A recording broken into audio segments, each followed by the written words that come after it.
Alassane Ouattara complote contre le Mali. Alassane Ouattara est un dictateur désormais, personne en Afrique n'en doute. Autrefois, il avait fait diversion en se faisant passer pour ce commis venu du FMI, qui était soucieux du respect des libertés et surtout de l'avènement de la démocratie. Rien n'est plus faux. Et là, certains Ivoiriens se sont laissés abuser par ces bons mots et ont ainsi introduit le loup dans la bergerie. Ce que vous ignorez, c'est qu'Alassane Ouattara est un revanchard impénitent et sans pitié. Vous vous souvenez, Chriss Yapi avait révélé ses manigances dangereuses pour maintenir Ibeka au pouvoir.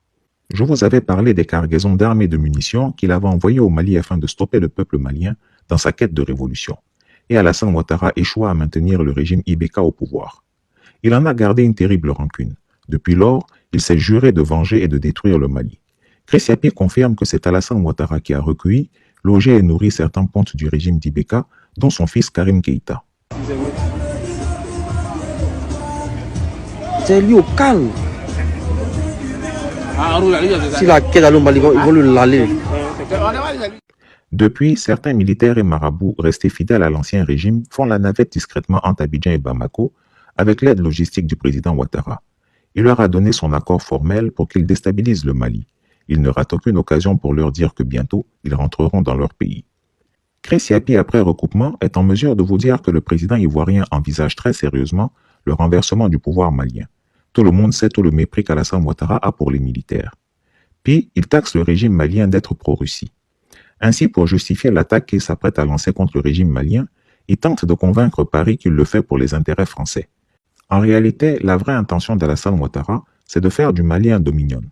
Il pense avoir un droit de préemption sur ce pays. La preuve, c'est qu'il refuse toujours, alors que rien ne le justifie, la levée de l'embargo à l'encontre de ce pays voisin.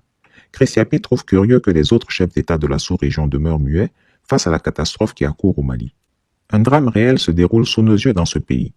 En plus de la Covid-19, de l'occupation d'une partie de son territoire par les terroristes, l'embargo vient sceller le sort de ce peuple déjà en souffrance.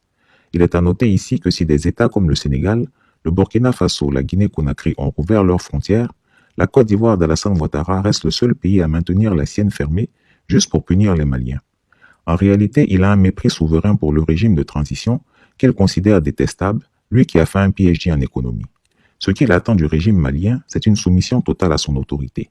Et comme manifestement le peuple malien et son gouvernement tiennent à leur souveraineté et à leur dignité, Alassane Ouattara a décidé tout simplement de les déstabiliser. Et les préparatifs du futur coup de force à Bamako sont en œuvre. Des encagoulés et autres espions ont déjà été acheminés dans la capitale malienne. Leurs objectifs, infiltrer les casernes militaires, corrompre avec des billets de banque certains officiers, intoxiquer la population et déclencher un coup d'État qui aboutirait au renversement du régime du Mali. Chriss Yapi, une fois de plus, vient de faire son travail d'investigation. Les Maliens ont le choix de croire ou de ne pas croire.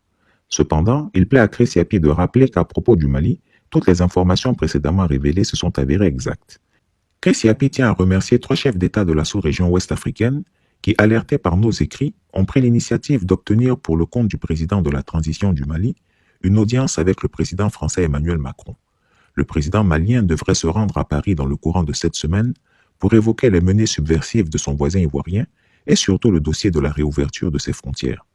Le peuple malien, quant à lui, est subjugué par la méchanceté gratuite d'Alassane Ouattara, un homme qu'il a naguère soutenu. Chriss Yapi ne ment pas.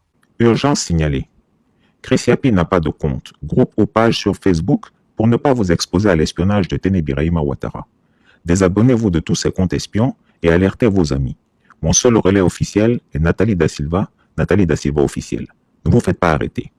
Retrouvez Chriss Yapi sur Twitter, Mediapart et YouTube.